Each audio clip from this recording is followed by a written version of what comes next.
Supreme court ने बड़ा फैसला सुनाते हुए आज कहा कि हाई कोर्ट की इजाजत के बिना सांसदों और विधायकों के खिलाफ आपराधिक मामले वापस नहीं लिए जाएंगे। कोर्ट ने कहा कि राज्य सरकारें संबंधित हाई कोर्ट की इजाजत के बिना केस वापस नहीं ले सकेंगी। अदालत ने यह भी कहा कि सभी हाई कोर्ट के रजिस्ट्रार जनरल अपने चीफ जस्टिस को सांसद और विधायकों के खिलाफ लंबित निपटारे की जानकारी दें। सीबीआई कोर्ट और अन्य कोर्ट सांसदों और विधायकों के खिलाफ लंबित मामलों की सुनवाई जारी रखें। सांसदों विधायकों के खिलाफ आपराधिक ट्रायल के जल्द निपटारे की निगरानी के लिए सुप्रीम कोर्ट स्पेशल बेंच का गठन करेगा। सांसदों विधायकों के खिलाफ लंबित मामलों पर स्टेटस रिपोर्ट दाखिल न करने पर केंद्र सरकार से सुप्रीम कोर्ट ने नाराजगी जताई है।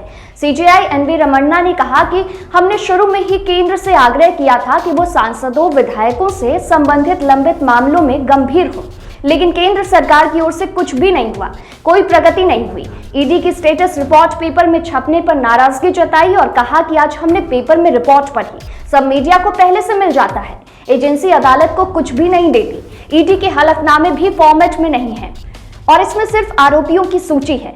सुप्रीम कोर्ट ने सीबीआई को स्टेटस रिपोर्ट दाखिल करने के लिए आखिरी मौका दिया है। कोर्ट ने 2 हफ्ते के समय के भीतर रिपोर्ट दाखिल करने को कहा है। सुप्रीम कोर्ट ने यह बड़ा कदम एमिक्स क्यूरी विजय हंसारिया की रिपोर्ट पर उठाया।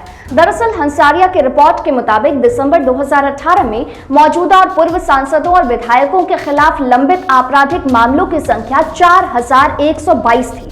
सितंबर 2020 में यह बढ़कर 4859 हो गई। 2 साल से भी कम समय में 17% की बढ़ोतरी दर्ज की गई है। सीबीआई समेत दूसरी केंद्रीय एजेंसियों को सुप्रीम कोर्ट ने पिछले 16 सितंबर, 6 अक्टूबर और 4 नवंबर को अपने आदेशों के माध्यम से बार-बार लंबित मामलों की स्थिति रिपोर्ट प्रस्तुत करने के लिए कहा।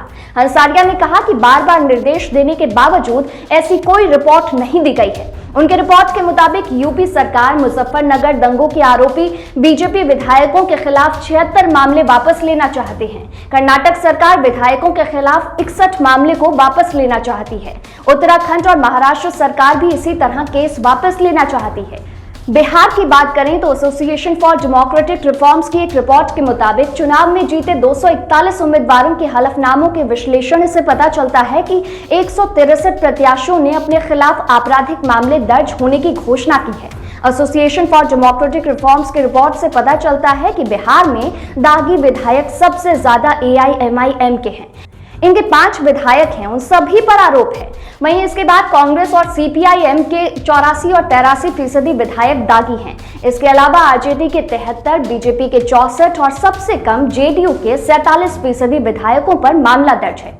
वहीं सांसदों की बात करें तो बिहार में 40 लोकसभा सीट हैं। इस हिसाब से लोकसभा चुनाव 2019 के तहत बिहार के नवनिर्वाचित 82% सांसदों के ऊपर आपराधिक मामले दर्ज हैं। 2019 में चुनाव जीतने वाले 32 सांसदों पर आपराधिक मामले दर्ज हैं। एटीआर रिपोर्ट के अनुसार 22 सांसदों ने अपने ऊपर गंभीर आपराधिक मामलों का जिक्र किया है। इनमें हत्या का प्रयास, सांप्रदायिक वैमनस्य इत्यादि से संबंधित अपराध शामिल है।